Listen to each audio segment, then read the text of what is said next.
ঐক্যবদ্ধ হতে হবে আমাদেরকে। আদেশটা কার? একটু আওয়াজ করবেন। ঐক্যবদ্ধ জীবনযাপন করতে হবে। আদেশটা কার?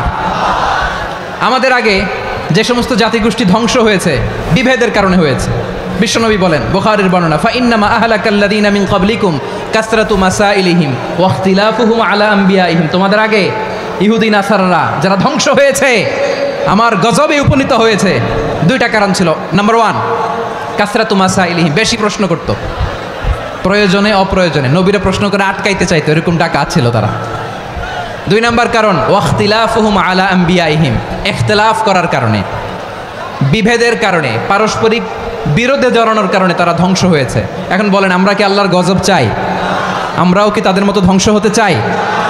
এজন্য আল্লাহ তাআলা সূরা আল ইমরানের 105 নম্বর আয়াতে বললেন, ওয়ালা তাকুনু কাল্লাযীনা তাফাররাকু ওয়াখতালাফু মিন বা'দি মা জাআহুমুল বাইয়িনাত ওয়া উলাইকা লাহুম আযাবুন আযীম। খবরদার, প্রমাণ পাওয়ার পরেও, দলিল নাজিল হওয়ার পরেও যারা বিরোধ করেছে, ইখতিলাফ করেছে, বিচ্ছিন্ন হয়েছে, খবরদার তোমরা তাদের মতো হয়ো না।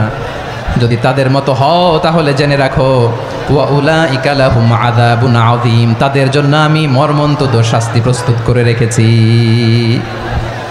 যারা বিচ্ছিন্ন হয়েছে, বিরোধ করেছে, তারা কারা? ইহুদি নাসারারা।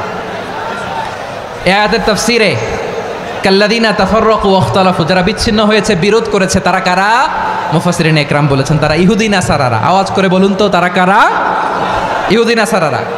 বিষ্ণু ঈসা ইসলাম সুনানে আবু দাউদ এবং তিরমিজির হাদিসে বলেন, ইফতারাকাতিল ইয়াহুদু আলা 71 ফিরকা, ইহুদিরা 71 দল হয়েছে।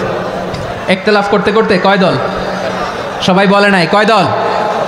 ওয়াফতারাকাতিন নাসারা আলা 72 ফিরকা, আর নাসারারা হয়েছে 72 দল। আওয়াজ করে বলুন তো, কয় দল? ওয়াসাতাফতারিকু হাযিহিল উম্মাহ বি73 ফিরকা।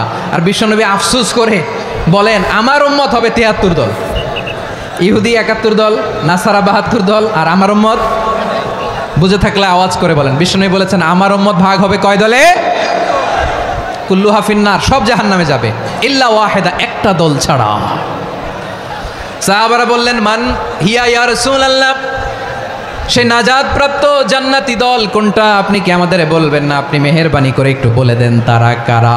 বিশ্বনবী বললেন, মা আনা আলাইহি ওয়া আসহাবি, আমি এবং আমার সাহাবারা যেই মতের উপর, যেই পথের উপর আছে, এই মত এবং পথের উপর যারা থাকবে তারাই জান্নাতের দল হয়ে যাবে।